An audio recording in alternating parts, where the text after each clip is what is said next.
कुमार रावका जी, श्रीमती उमा रावका जी, पुत्र जिनेश रावका, पुत्री नितिका रावका, पुत्री दामाद मोनिका जैन, प्रफुल्ल जैन। सिद्धार्थनगर, जयपुर, राजस्थान। स्वर्गीय श्री रतनलाल जी की पुण्य स्मृति में श्रीमती तारामणि देवी, श्रीमती चंदा देवी, ललित जैन, सारिका, डॉक्टर आदित्य, हर्षित एवं समस्त बड़जात्या परिवार, इम्फाल, मणिपुर। सुगानी परिवार, जयपुर। श्री प्रदीप शाह, श्रीमती संगीता शाह, श्री सौम्य शाह, श्रीमती निकिता, श्री चयन शाह, शिवांगी, सुभाष नगर, बांसवाड़ा, राजस्थान। श्रीमान मोहनलाल जी गदिया, श्रीमती भंवरबाई, पुत्रवधू। श्री पदमचंद गदिया, श्रीमती विमला, पुत्र पुत्रवधू। श्री नरेश कुमार, श्रीमती राजुल, पुत्र पुत्रवधू। श्री जय कुमार, श्रीमती मटरा, पुत्र पुत्रवधू। श्री कमल कुमार, रेणु, पुत्र पुत्रवधू। पौत्र पीयूष कुमार, पंकज, अरिहंत, अंकित, आदित्य, पौत्रवधू। श्रीमती इंदिरा, शिल्पी, ऋचा, प्रियंका, दिव्या, आभा एवं समस्त गदिया परिवार, भीलवाड़ा, राजस्थान। श्रीमान त्रिलोक चंद जी गंगवाल, श्रीमती कांता, श्रीमान अशोक, श्रीमती शकुंतला, पुत्र पुत्रवधू। श्रीमान अमित, शालिनी, पुत्र पुत्रवधू। श्रीमान प्रतीक, मोनिका, पौत्र पौत्रवधू। सुश्री तनुश्री, रिद्धि, अतिशय, रिजुल एवं समस्त गंगवाल परिवार, भीलवाड़ा, राजस्थान।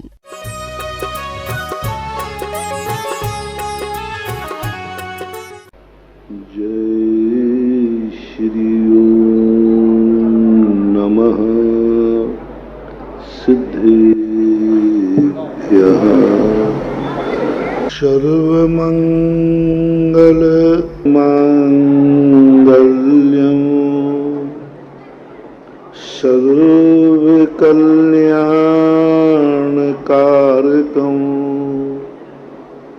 प्रधानं सर्वधर्माणां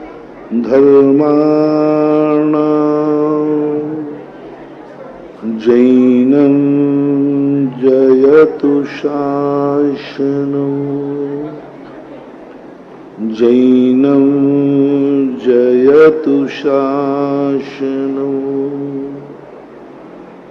पंच परमेष्टि भगवान की आचार्य श्री गुरुवर कुंद कुंद महाराज की, आचार्य श्री गुरुवर विद्यासागर महाराज की, परम पूज्य जगतपुर निराकर श्रीमान मुनि पुंगव सदा सागर जी महाराज की जय।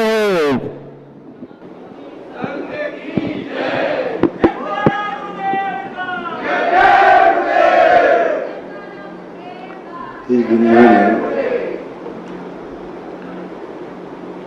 जितनी भी वस्तुएं हैं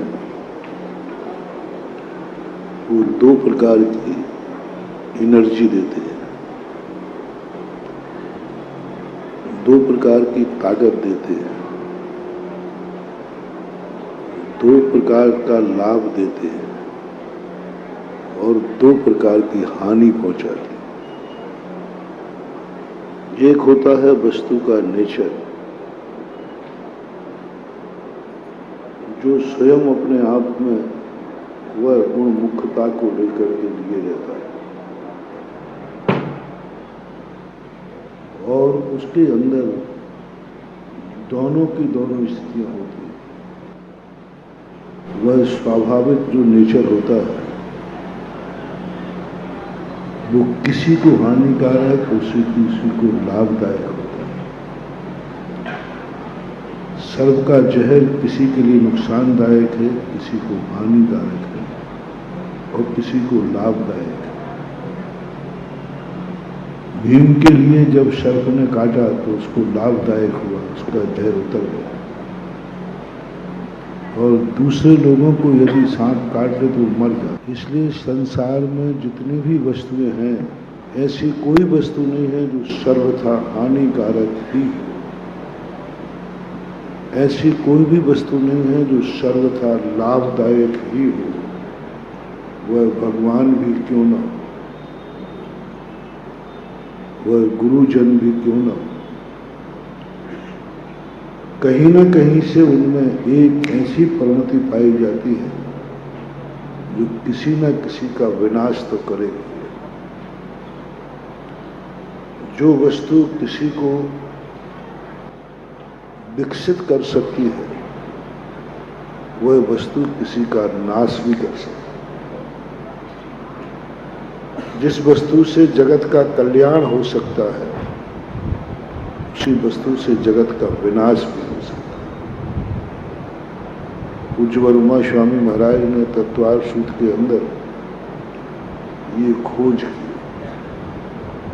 कि संसार की हर वस्तु में दो स्थितियां हैं, विनाशकारी और विकासकारी। जब दोनों स्थितियां माचिस की काड़ी से दीप भी जल सकते हैं और माचिस की काड़ी से आग भी लग सकती है, विनाश भी हो सकता है। धन दौलत आने पर एक व्यक्ति का घर आबाद हो सकता है, उसी धन दौलत आने पर एक घर का परिवार बर्बाद हो सकता है। शक्ति आ जाने पर एक व्यक्ति अपने जीवन का विकास कर सकता है और शक्ति आ जाने पर यदि वह नकारात्मक हो जाए तो विनाश कर सकता है। यही ज्ञान हमें समस्याओं को सुलझा सकता है और यही ज्ञान हमें समस्या में उलझा सकता है। बड़े बड़े ज्ञान के माध्यम से व्यक्ति मोक्ष भी गए हैं, तो बड़े बड़े ज्ञानी ज्ञान के माध्यम से दुर्गति भी गए। ज्ञान का सदुपयोग किया तो सदगति और दुरुपयोग किया तो दुर्गति। रावण ज्ञानी था लेकिन दुर्गति गया।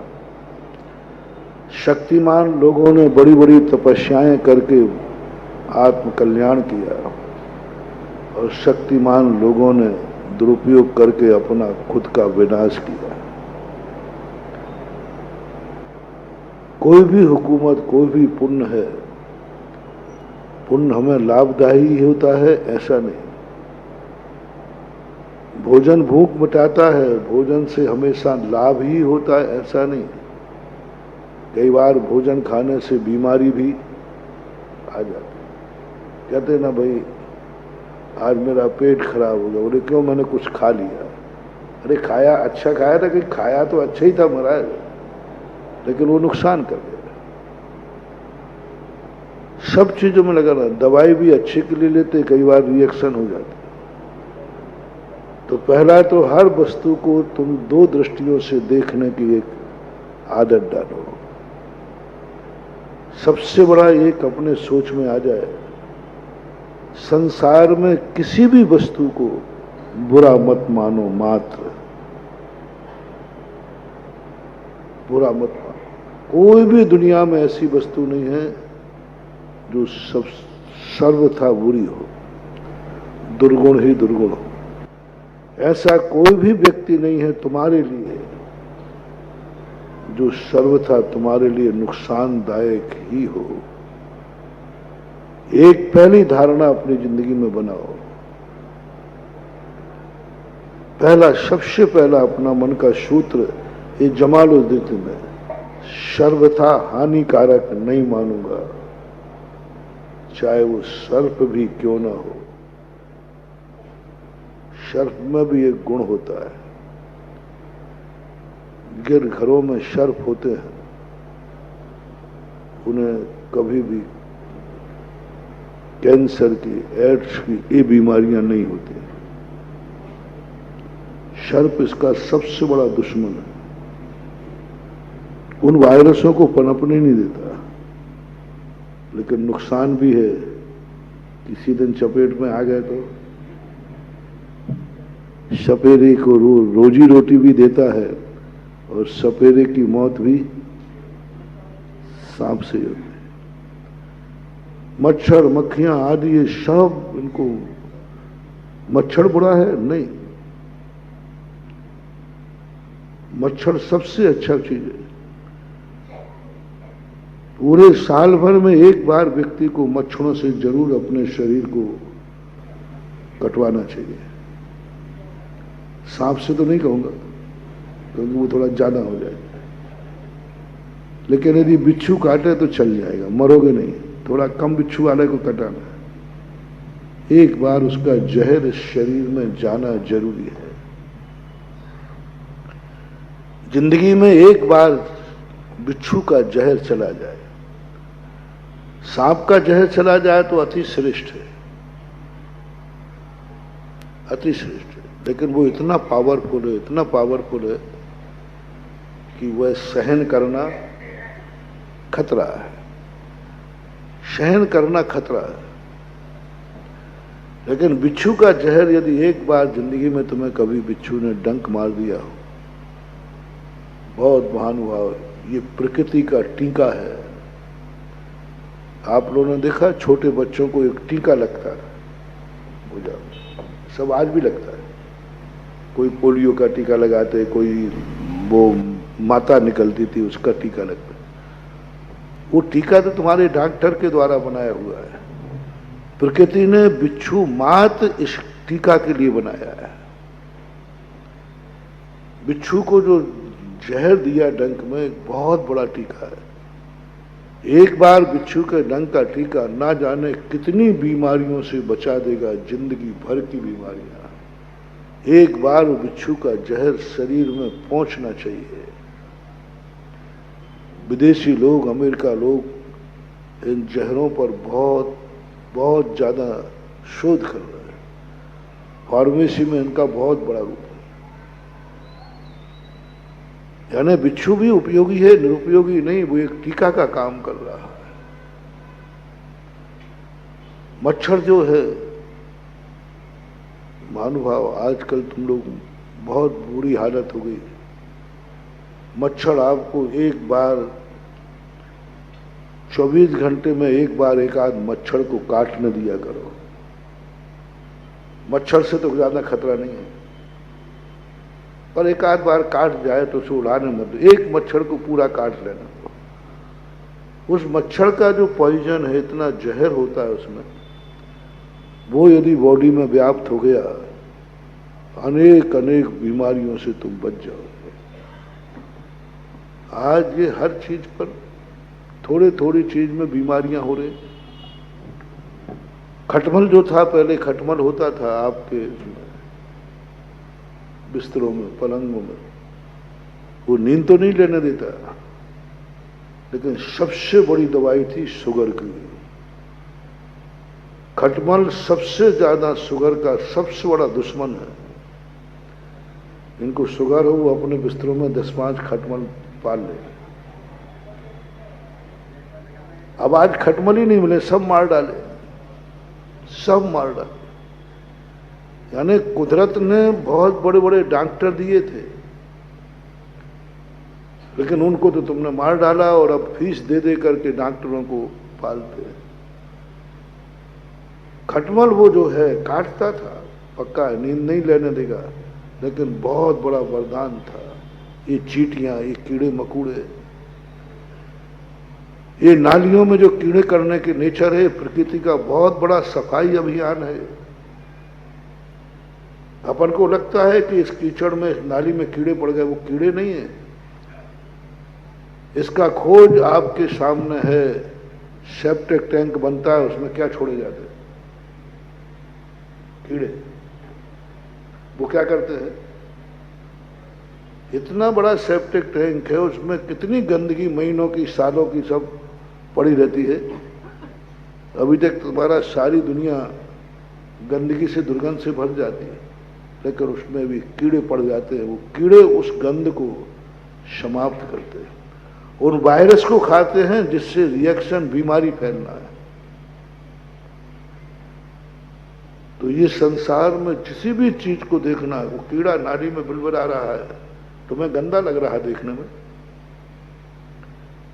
लेकिन सर्वज्ञ भगवान कहते हैं वो गंदगी में है, वो गंदा लग रहा है, लेकिन तुम्हारी जिंदगी को बचा रहा है। वो उस गंदगी में से वो चीज खा रहा है जो तुम्हारे शरीर को छू जाए तो तुम बर्बाद हो जाओगे, गल जाओगे।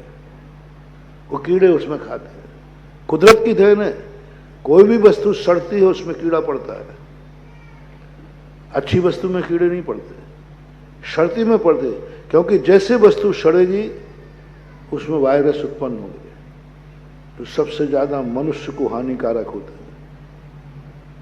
किसी भी चीज की सड़े, चाहे फल हो, चाहे कोई भी चीज हो, आपके शरीर का पस है, उसमें तुरंत कीड़े उत्पन्न होते हैं, क्योंकि उसमें सबसे ज्यादा ऐसे हानिकारक वायरस हैं, वो कीड़े उसको खा लेते हैं। सुरक्षा की बहुत बड़ी शक्ति है कीड़े मकोड़े। बरसात के दिनों में सबसे ज्यादा पतंगे होते, कीड़े होते। क्यों? बरसात के दिन में सबसे ज्यादा वायरस होते हैं। कुदरत की देन है, कुदरत ने बनाए हुए हैं। पहले लोग गंदगी करने जाते थे, बाहर खुले में जाते थे, प्रकृति ने एक जानवर को बना दिया, सूकर को। कोई झाड़ू लगाने की जरूरत नहीं है, किसी मनुष्य को गंदा होने की जरूरत नहीं है, किसी मनुष्य को अछूत कहने की जरूरत नहीं है। पहले गंदगी साफ करने वाले लोग होते ही नहीं थे, क्योंकि कुदरत ने खुद बनाया है शूकर को। तुम्हें मांस के लिए नहीं बनाया है, खाने को। उसने सबसे बड़ी गंदगी की साफ कुदरत में लोग जाते थे, एक जानवर कुदरत ने बनाया, वो उसको अपना साफ कर देता था, भोजन बना लेता था। मनुष्य को इतना निम्न कार्य करने की जरूरत थी ही नहीं, जो आप लोगों ने बना दिया कि गंदगी साफ करने वाली जाति अलग है, वो व्यक्ति अलग है। मनुष्य तो मनुष्य है, मनुष्य तो मनुष्य है। मनुष्य ना नीच और ऊंच नहीं होता, मनुष्य तो मनुष्य होता है। कुदरत ने मनुष्य को मनुष्य बनाया था, बस कुछ नहीं भेद दिया मनुष्य में। प्रकृति ने सारे मनुष्यों को एक समान बनाया, हड्डी मांस चमड़ी सब कुछ एक दिया, सबको एक समान, कहीं से भी कोई भी अंतर नहीं दिया। किसी भी जाति का व्यक्ति हो, सब एक समान जन्मते हैं, एक समान उनका शरीर होता है और एक समान मर जाते हैं। प्रकृति से कोई अंतर नहीं। जन्म की प्रक्रिया में अलग अलग जाति के लोग अलग अलग तरीके से जन्मते हो? नहीं, सब माँ के पेट से जन्मते, सब माँ की गोदी में खेलते, सब माँ का दूध पीते, सब बहुत अच्छे, कुछ में कोई भेद नहीं करना चाहिए। जो अच्छे देश हैं वहां भेद है भी नहीं, जैसे भोग भूमि है, मनुष्यों में कोई भेद नहीं। ये भेद किसने डाले? ये भेद किसने डाले? हमने और आपने। ये छूत है, ये अछूत है, ये फलाना है, ये फलाना है, ये सारे, ये उच्च है, ये नीच है। ये भेद कुदरत की देन नहीं है, प्रभु की देन नहीं है। ये हमारे और तुम्हारी एक बहुत बड़ा विद्रूप रूप है। हमने आपने बैठ करके बना लिए भेद। वेद कुदरत ने नहीं दिया था। हमने पूरे सिद्धांत ग्रंथों को पढ़ा। कुदरत में तो एक मनुष्य गति नाम कर, चाहे वो उच्च कुलीन हो चाहे नीच कुलीन हो, चाहे कितने बड़े राजा के यहां जन्मे, चाहे किसी गरीब के यहां जन्मे, लेकिन वो सब कुदरत ने एक समान सबको कहा, सब मनुष्य हैं। मनुष्य गति नाम कर्म का उदय, कौन ऊंच कौन नीच।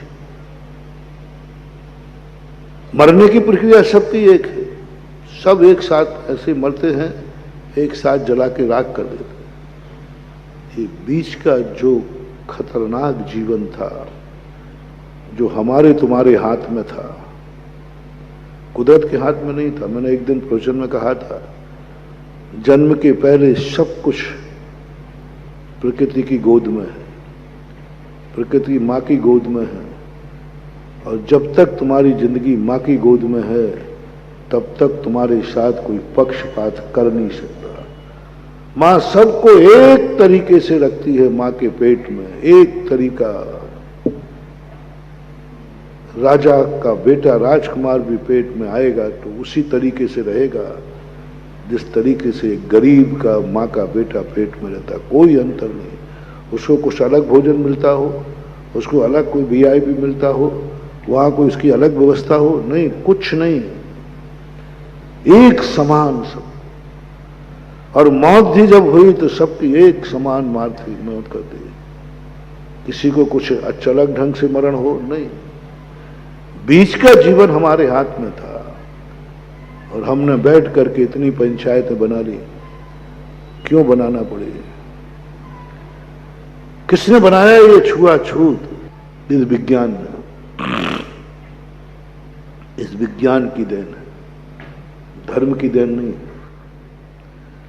विज्ञान की देन है। विज्ञान ने ऐसे ऐसे आविष्कार कर दिए कि हमें कार्यों का डिवाइडेशन करना पड़ा। हमारे गांव खत्म कर दिए, शहर बसा दिए। अब शहर के अंदर तो कोई इतनी दूर कैसे जाएगा लोटा लेकर के? पहले गांव होते थे, गांव के लोगों का पूरा एक स्थान होता था अलग से, वहां जाकर के लोग गंदगी करते थे और कोई वहां झाड़ू वाला नहीं रहता था, कोई झाड़ू वाला नहीं रहता था, गांव में होते भी नहीं थे। जो सूकर जाति तिरंज होते थे वो जाकर साफ करते, कल दूसरे दिन फिर उनको साफ मिलता था। स्थान का परिवर्तन नहीं होता था। कुदरत की कितनी बड़ी देन थी। उन्होंने कहा तुम मनुष्य हो, मनुष्य रहो, गंदगी को साफ करने वाला मैंने एक पशु बना दिया है। लेकिन तुम्हारे अंदर ऐसी स्थिति बन गई, विज्ञान ने धीरे धीरे करके उसको, गंदगी का स्थान गांव के बाहर था, अब गंदगी का स्थान घर के अंदर आ गया। यह है विनाश, यह है विज्ञान की देन, यह है पढ़े लिखों की समझदारी, यह है भौतिकवाद, यह है पंचम काल। लोग कहते हैं देश ने विकास किया है, दुनिया विकास कर रही, वैज्ञानिक विकास कर रहे हैं। थोड़ा दूर दृष्टि से देखो, गंदगी गांव के बाहर होती थी, आज गंदगी घर में हो रही। घर में भी नहीं, अब आप ही बोल दो तो अच्छा लगेगा, कमरे में आ गया अटैच। नहीं रह पाओगे महानुभाव सुखी, बीमारियों से भर जाओगे। जितनी आज जिसको देखो उसको भी आप कैंसर निकल रहा है, जिसको देखो। पहले 10 गांव में एक वैद्य होता था और आज एक गांव में 10 डॉक्टर हैं। यदि ललितपुर के डॉक्टर गिने जाएं तो कितने होंगे? 100-200, 400 डॉक्टर हैं एक ललितपुर अकेले के लिए। और आज 100 साल पहले भी ललितपुर था। पूछना चाहता हूं, 100 साल पहले यदि किसी ने दादा ने सुनाया हो, कितने वैद्य थे और तुमसे ज्यादा स्वस्थ थे, तुमसे ज्यादा अच्छी तरह जीते थे, तुमसे ज्यादा निरोग थे, तुमसे ज्यादा उनके। आज क्रेन का जमाना है, पहले ब्रेन का जमाना था। बहुत विद्रूपता आ गई। ये सब विज्ञान की देन है। ललितपुर था, 2 वैद्य पूरे ललितपुर जिले को संभालते थे और आज 400 डॉक्टर मिलकर के भी एक नगर को निरोग नहीं कर पा रहा है। क्यों? विज्ञान, विज्ञान वो जहर है महानुभाव, दवाई देगा लेकिन बीमारी भी देगा। आपने देखा एलोपैथिक कभी भी तुम्हें किसी चीज को खाने की मना नहीं करता, उनके यहां प्रस्ताव है। ये कोई बहुत बड़ा, जब तक ये औषधि दान का रूप ले, हमारे भारत देश में औषधि, ज्ञान, भोजन, ये तीनों चीजें और ज्ञान, ये 4 चीजें कभी बिक्री नहीं होती थी। इन 4 चीजें, ज्ञान का कभी बिक्री नहीं। कोई ज्ञान में किसी को पढ़ाएगा वेतन पर? नहीं। पहले गुरु लोग पढ़ाते थे, क्या वेतन लेते थे? कोई वेतन नहीं। ज्ञान कभी वेतन से नहीं दिया जाता। ज्ञान से कभी आजीविका नहीं चलती। भारत देश का ये नियम था, ज्ञान, कोई भी ज्ञान हो, जो ज्ञान किसी को देगा उससे आजीविका नहीं, उसकी रोटी नहीं खाएगा। ज्ञान देकर के पानी नहीं पिएगा आर्यपुत्र, ज्ञान देकर के रोटी नहीं खाएगा, ज्ञान की रोटी नहीं खाएगा, ज्ञान बेच करके नहीं खाएगा। वो ज्ञान इतना महान हो जाता था कि एक दिन केवल ज्ञान प्राप्त हो जाता था। पूज्यवर समंत्र मंत्र महाराज ने कहा, ज्ञान हमेशा कैसा होना चाहिए। ध्वनन शिल्प करस परसान मुर्जा किम पेक्षते। 2000 वर्ष पहले ये बहुत बड़ा सूत्र दिया कि यदि तुम्हारे पास कोई ज्ञान हो, कोई भी ज्ञान, उसको कभी बेचना नहीं, उसके बदले में कभी पैसा लेना नहीं, उसको कभी मोल तोल नहीं करना, उसको देना है, बस देना है। गुरुकुलों में होता था, कोई राज दरबार से बेहतर निश्चित नहीं होते। यहां तक कि सच्चे गुरु उस बालक के घर से रोटी भी नहीं लेते थे। एक प्रसंग आता है, दशरथ पुत्र जब गुरुकुल में भर्ती होने की बात आई, तब माता ने कहा कि हम अपने बेटे, हमारे बहुत बेटे सुकुमार हैं, इनको सब स्थानों का भोजन नहीं रुचता है, माँ का भोजन में ये नटखट करते हैं, तो गुरु ने जी मना कर दिया कि मैं आपके लिए भी भेजूंगा गुरुजी आपका टिफिन, एक टिफिन आपका जाएगा, एक मेरे बच्चों का जाएगा।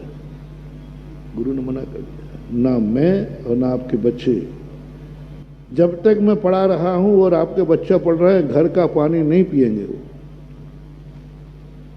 भिक्षा से खाएंगे। और गुरु कौन सी भिक्षा खाता था? सारे शिष्य जो उनके विद्यार्थी होते थे, वो भिक्षा मांग के लाते थे, गुरु के सामने रखते थे, और गुरु उसी भिक्षा में से शिष्यों के साथ बैठ करके खाता था। कोई गुरु का भोजन अलग होगा, उनको वीआईपी भोजन होगा? नहीं, शिष्य जो मांग के लाए, जो मिला है, सूखा रूखा जो कुछ भी मिला है, शिष्यों के साथ बैठ करके, भिक्षा को गुरु नहीं जाते थे, शिष्य जाते थे, लेकिन ला खाएंगे वही उनके साथ में जो खाते थे। वो ज्ञान बच्चों को मर्यादा पुरुषोत्तम बना देता है। जो ज्ञान गुरु भिक्षा करके ज्ञान देवे, भिक्षा से भोजन करके, क्यों साधुओं को भिक्षा की प्रवृत्ति बनाई? कोई भिखारी है क्या? क्यों साधुओं को भिक्षा वृत्ति बनाया जाता है? क्या साधु को एक व्यक्ति भोजन कराने लायक नहीं है? महावीर ने अपने सारे साधुओं को भिक्षा वृत्ति किया। मुनि महाराज से कहा, राजकुमार बड़े बड़े, चंद्रगुप्त ने भी जब दीक्षाली राजा था, सम्राट था भारत का, भिक्षा से भोजन किया। क्यों? मैं पूछना चाहता हूं, आज वर्तमान साधुओं से तो तुम परिचित हो प्रेम बाबू, जानते, कम से कम मुझे तो जानते हो ना, जानते। और आज आप लोग ये भी परिचित हैं कि हम लोग जिन घरों से हैं, उन घर वालों को भी आप प्राय नहीं जानना हो तो पता करोगे तो चल जाएगा। उन सबके घरों को पता करना, क्या वो साधु बन रहा है, उन घरों में उस साधु के लिए जिंदगी भर भोजन कराने लायक उनके पास अनाज नहीं है? एक आध बार सर्वे कर दो, है कि नहीं है? चलो उनको छोड़ो। क्या भक्तों में कोई ऐसा अमीर आदमी नहीं है जो मुझे पूरी जिंदगी भर भोजन करा सके? कितनों से हाथ उठाऊं?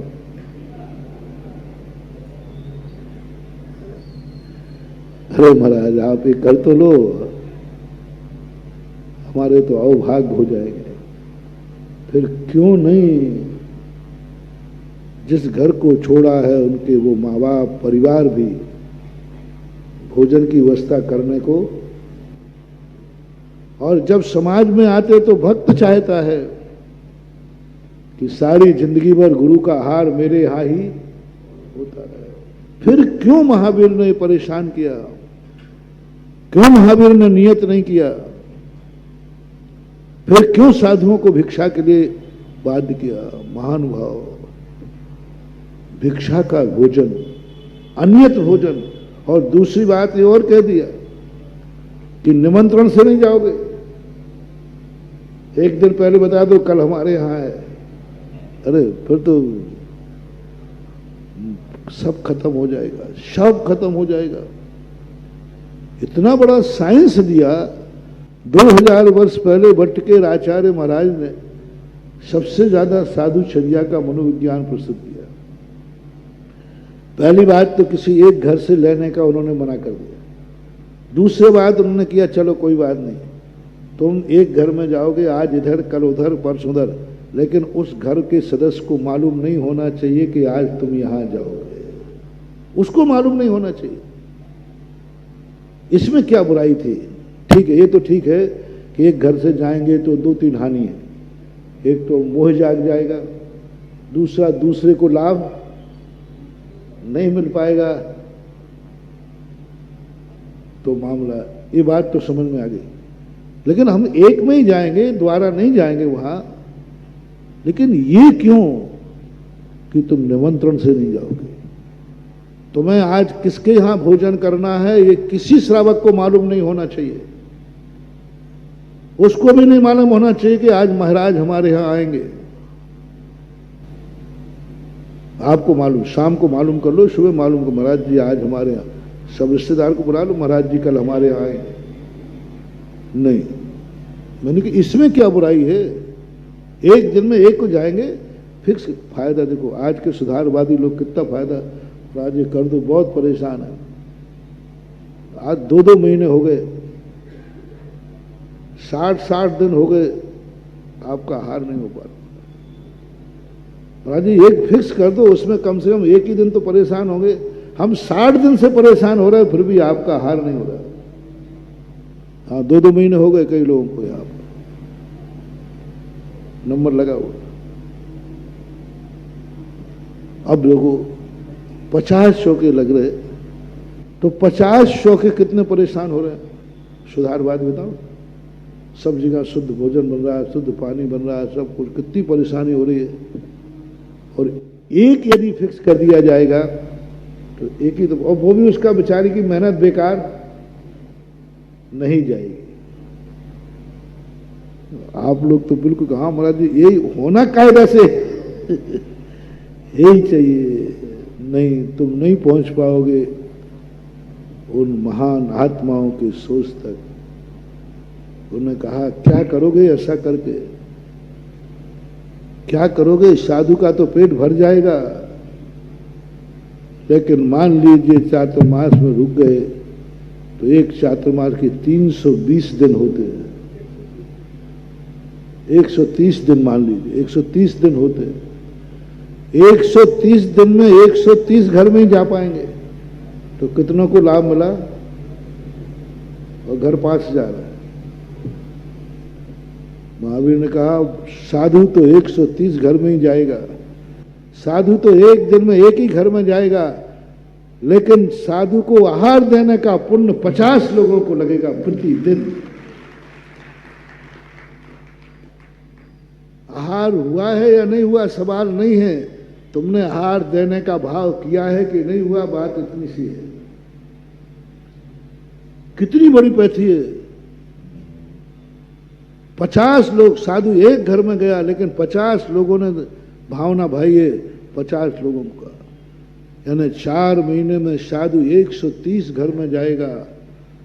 और लेकिन पुण्य के खाते में 5000 के खाते में लिखा जाएगा इन्होंने सबने साधु को आहार दिया है और अपने घर में दिया है।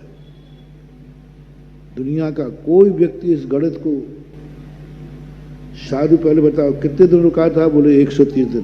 कितने चौके में जाता? एक में। फिर ये 5000 चौके के कैसे हुआ?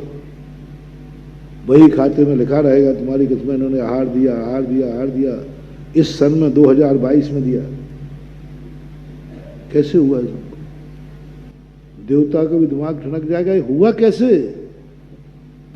सबने जाके दिया होगा एक चौके में? नहीं नहीं, भोग तो गिनती में नहीं है। प्रत्येक घर में आहार हुआ साधु का, और साधु एक ही चौके में गया। कितना बड़ा अतिशय है, कितना बड़ा अतिशय है। 5000 लोगों को एक चतुर्मास में लाभ दे देना, ये सबसे बड़ा मनोविज्ञान है। एक बार गुरु महाराज ने कहा था, हम लोगों ने प्रश्न किया था आप लोगों की तरफ से, महाराज जी परेशान होते हैं, वो गाड़ी भर के आ रहा है, वो आ रहा है, आप तो चतुर्मास 2 महीने पहले निश्चित कर दो, फलाने जगह करना है, सब झगड़ा झंड सब निश्चिंत हो जाए। है कि नहीं? परेशान होते कि नहीं? आखिरी तो आने तक भी एक और धमकी, अभी 2 दिन बाकी हैं, अब हवा सब की हुई, पता नहीं महाराज का बिहार का। मुझे अच्छा सी फिक्स क्यों नहीं कर देते? सबके चतुर्मास फिक्स कर दो, अगले साल का भी फिक्स कर दो, वो लोग तैयारी में जुट जाएं, शेष लोग निश्चिंत रहें। आचार्य ने कहा बहुत बड़ा पाप हो जाएगा, बहुत बड़ा अनर्थ हो जाएगा।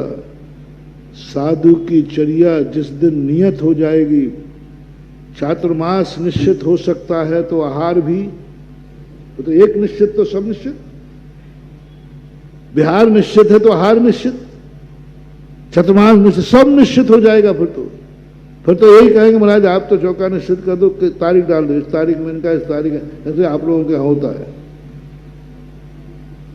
और फिर महाराज जी देखो, आप एक कहा तो धीरे धीरे शिथिलाचार आ रहा है। महाराज देखो बेफालतू 100 चीजें बनाते फिरेंगे, इससे अच्छा है आप बता दो ना क्या क्या खाना है। आप लोगों में यही होता है, रिश्तेदारी ज्यादा निकट की होती ना तो पूछ लेते भाई जी साहब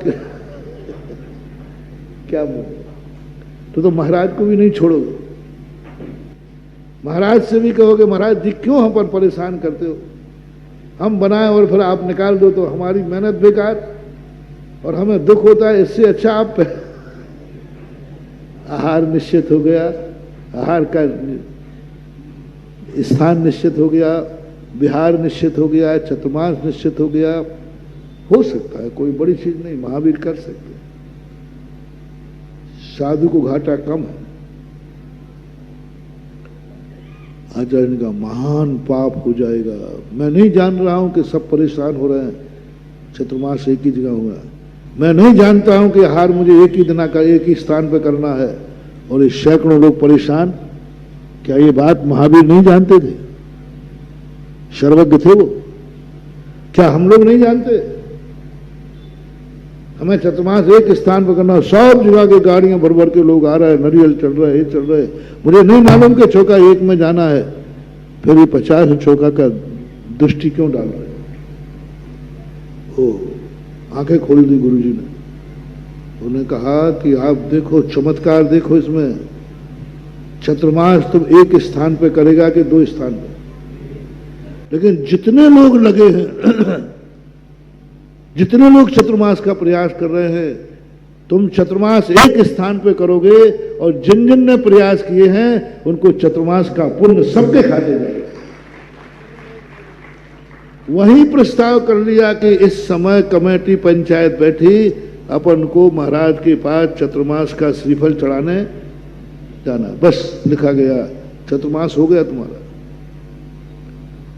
हर लगी ना फटकरी, बस लिखा गया, मन बना लिया, श्रीफल चढ़ाया।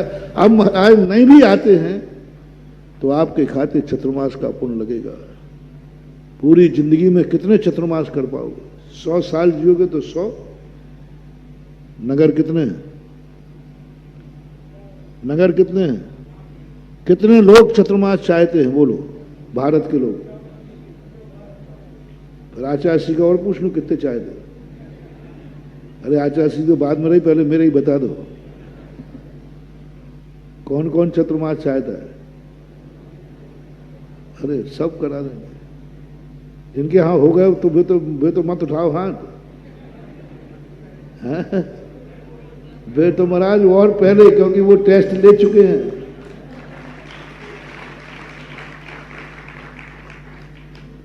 100 में जा पाऊंगा पूरी जिंदगी में, शेष भक्तों का क्या होगा। इसलिए साधु एक चतुर्मास करता है, और जितने लोगों ने प्रयास किया है चतुर्मास का, इस चतुर्मास का सारा पुण्य उन सारे नगरों को लग रहा है और उनके खाते में मिलेगा।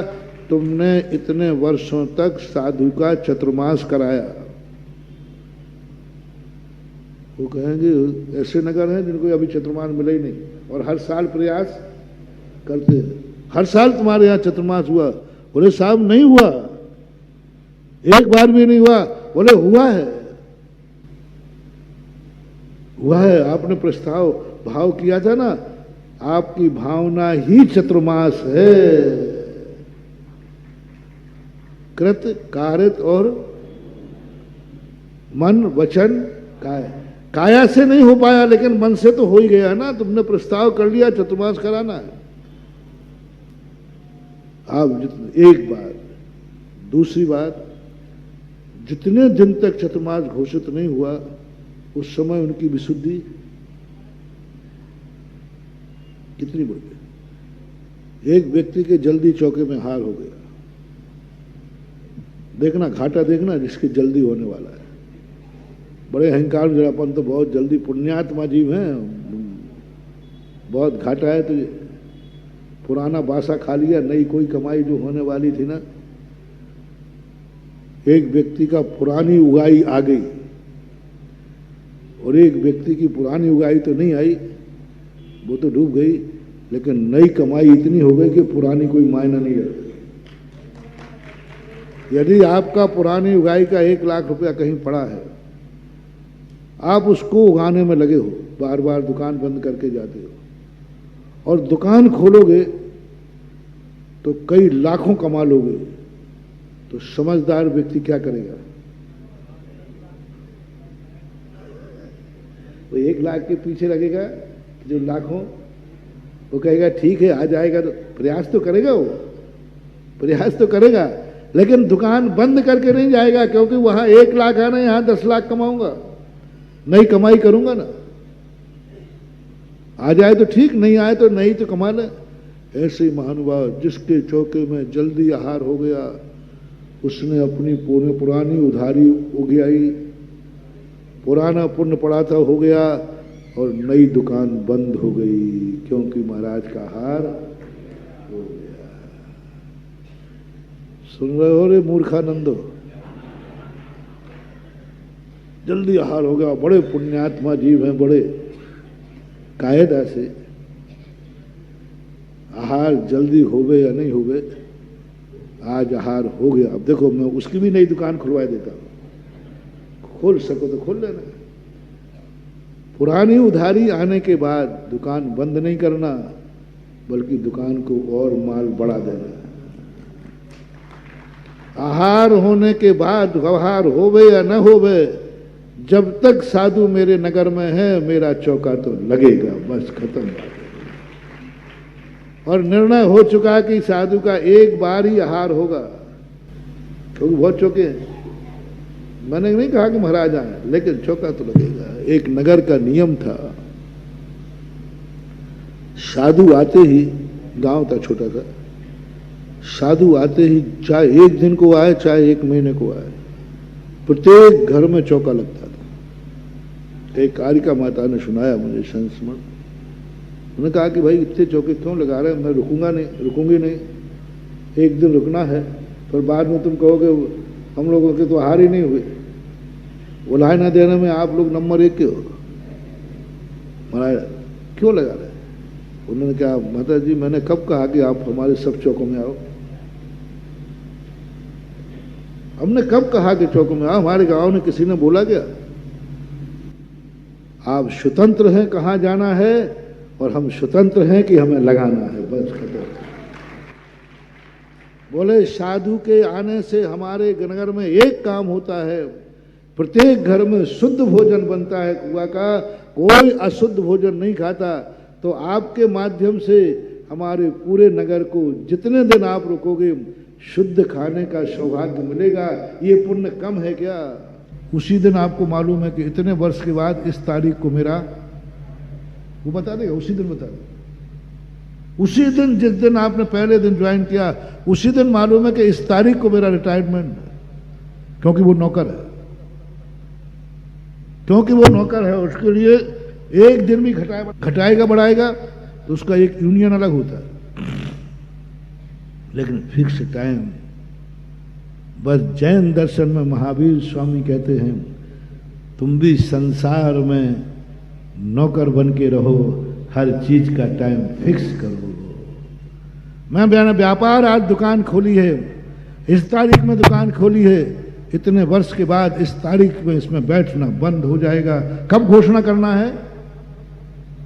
पहले दिन घोषणा बंद। कितना कमाओगे, इतना लाख, इतने करोड़, इतने अरब, जो भी तुम्हें सीमा करना है, ये घोषणा किस दिन करना है? पहले दिन। इतना कमाई के बाद मैं कमाई बंद कर दूंगा, इतने वर्ष के बाद मेरा व्यापार बंद हो जाएगा। इसके बाद नोट गिनना शुरू करो। पहला नोट जिस दिन गिनो उसी दिन संकल्प करो, ये नोटों को गिनना, इतने वर्ष के बाद मैं नोट गिनना बंद कर दूंगा। ये होना चाहिए था उस समय। शादी ब्याह किया था तुमने, बंधन किया था, के सामने कहना भगवान ये बंधन स्वीकार कर रहा हूं, गृहस्थी बसा रहा हूं या राग बसा रहा हूं। दोनों इतने वर्षों के बाद हम दोनों इस बंधन से मुक्त होकर के और एक सामान्य जिंदगी जिएंगे, एक सामान्य अंत में संन्यास धारण करके मरेंगे। दोनों संबंध बना के मत बनना। संबंध के साथ मरण होने पर सदगति नहीं होती। संबंध नहीं, जो संबंध तुमने बनाया है उस संबंध की अंतिम तारीख क्या है? डाइवर्स की नहीं, तलाक की नहीं, सन्यास की। जितने पहले राजा महाराजा हुए, जितने महान, वो राजगद्दी पर बैठने के पहले नियम ले लेते थे। दशरथ जी का नियम था, जिस दिन मेरे बड़े बेटे की शादी होगी, जैसे ही वो मेरे घर आएगा उसी दिन तक ही मैं राजगद्दी पर बैठूंगा, उसके बाद मैं राजगद्दी। परिणाम ये हुआ कि अभी दशरथ जी वृद्ध नहीं हुए थे, रामचंद्र जी कोई बड़े नहीं हुए थे। उन्होंने कहा नहीं बेटा, हमारे पुत्र हैं, हमारा समय यही था कि बेटा योग होते ही मैं राजगद्दी छोड़ दूंगा।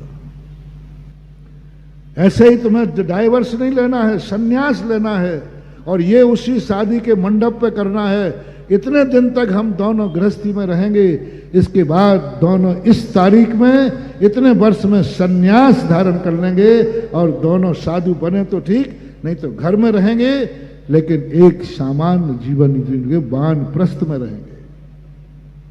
तो तारीख वहां निश्चित होना चाहिए थी, मकान की तारीख होना चाहिए। आज मैं नागल कर रहा हूं, इस मकान में प्रवेश कर रहा हूं, इस मकान में इतने वर्ष रहूंगा, इसके बाद इस मकान का त्याग करके सन्यास ले लूंगा।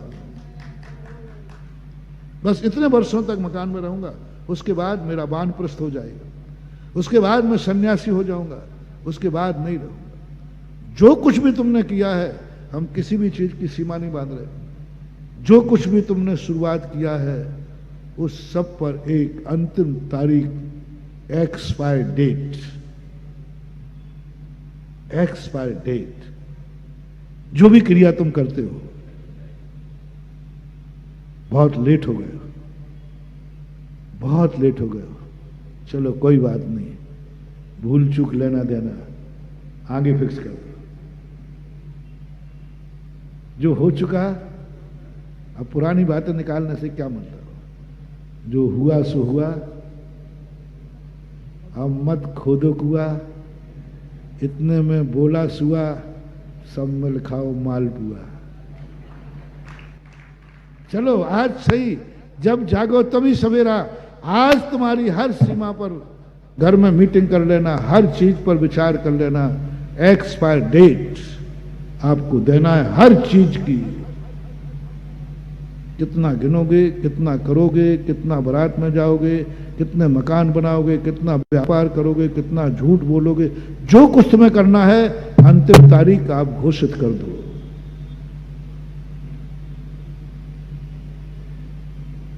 कितने % कर पाएंगे? भविष्य की बात कर रहा हूं।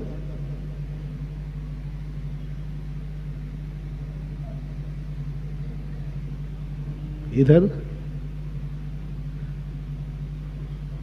सब चीज की अंतिम तारीख पूछ रहा हूं। मुझे मालूम है तुम नहीं करोगे,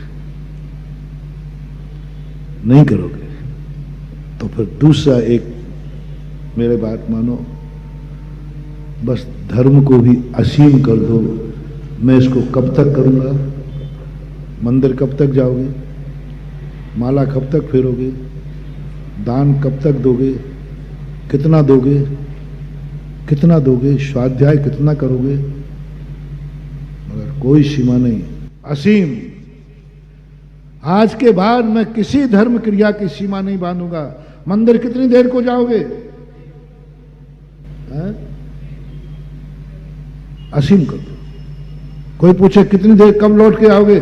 बोले मंदिर जाने की कोई सीमा होती है? 1 मिनट बाद लौट जाना, लेकिन घर से रिजर्वेशन करा के मत आना। तुम्हारी सबसे बड़ी भूल हो रही है। अब मैं पूछता हूं मंदिर से, घर से तुम कह के आते हो? भीलवाड़ा और कह के आए होगे, कितने कब तक लौटोगे? हमारा वो रिजर्वेशन आपको मालूम नहीं, वो गाड़ी रिटर्न की है ना? कोई बात नहीं, कोई बात नहीं, व्यवस्था है। अब मैं पूछता हूं, यहां से जाते समय कब लौट के आओगे? महाराज ये कोई बात है क्या? तो वो कोई बात है क्या? वहां जब तुमने कहा कि मैं इतने बजे इतने दिन में लौट के आऊंगा, शिखर जी जा रहा हूं, इतने दिन लौट के आऊंगा, कोई बात है कि महाराज नहीं लौट के आए? तो हो सकता है नहीं लौट के आए, तो शिखर जी से कई लोग नहीं लौटे, तो वहां तुमने सीमा क्यों बांध दी? नहीं साहब इतने बजे, देखो साहब ये रिटर्न रिजर्वेशन है। बस यही तो मैं पूछ रहा हूं, मंदिर का रिटर्न रिजर्वेशन और बता दो, मैं ज्यादा परेशान नहीं करूंगा। शिखर जी का रिटर्न रिजर्वेशन बता दो, मैं परेशान नहीं करूंगा। घर से मंदिर आए हो तो कह के आए हो 1 घंटे में आ जाऊंगा। कभी मंदिर से जाते समय प्रभु से कह के जाओ लौट के कब आओगे? मंदिर की सीमा है, मंदिर की सीमा है, संसार की सीमा नहीं है। कब लौट के आओगे? टाइम निश्चित करो, काल भगवान इतने बजे, इतने बज के, इतने मिनट, इतने सेकंड पर मैं पुनः यहां आऊंगा। ये संकल्प करके मंदिर से जाया करो, तो फिर तुम्हें छूट है। तो तुम्हें छूट है कि घर से कह के आओ मैं 1 घंटे में आऊंगा, तो यहां से कह के भी जाओ कि मैं इतनी देर लौट के आऊंगा। माला फेरते समय तुम करते हो 1 माला फेरूंगा बस, लेकिन फिर कब फेरोगे? फिर कब फेरोगे? तो महाराज ये कोई बताने की चीज है? थोड़ा बहुत आगे पीछे नहीं, असीम कर दो। यहां आज के बाद मंदिर जाऊंगा, लेकिन मंदिर में कितनी देर? असीम कर दो। 1 मिनट बाद लौट जाना, लेकिन संकल्प करके मत आना कि मैं मंदिर में इतनी देर रुकूंगा। ये मत करके आना कि मैं गुरु के पास मैं इतनी देर रुकूंगा, भले तुरंत नमोस्तु करके चले जाना। सीमा नहीं। और सीमा यदि बांधना है तो फिर उधर की भी सीमा बांधो। मैं गड़बड़ नहीं कर रहा हूं, 2 में से 1 करना है। यदि सीमा बांधना है तो उधर की भी सीमा बांधो। माला की सीमा बांधना है तो नोट की सीमा बांधो।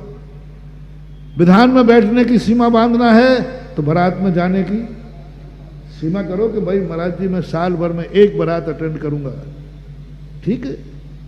साल भर में मैं 1 विधान में बैठूंगा। बस ये जो इतनी बड़ी भूल हो रही महानुभाव, इसलिए समय आपका हो गया। आप हर चीज को असीम करिए। सबरी का उदाहरण तुम्हें दिया, चाहे 60 दिन हो जाएं, चाहे 60 भव लग जाएं, हमारे लिए हम ना पीछे के दिन गिनेंगे ना आगे के दिन गिनेंगे।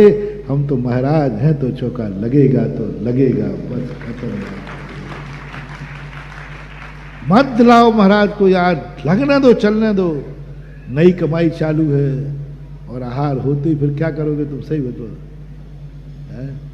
वही राक्षस, वही अशुद्धि, वही कुंभकर्ण बन के उठोगे 8 बजे 10 बजे। अभी तो कितने बजे उठ रहे हो, जल्दी उठ रहे हो। तो ये बहुत बड़ा लॉजिक है महावीर भगवान की।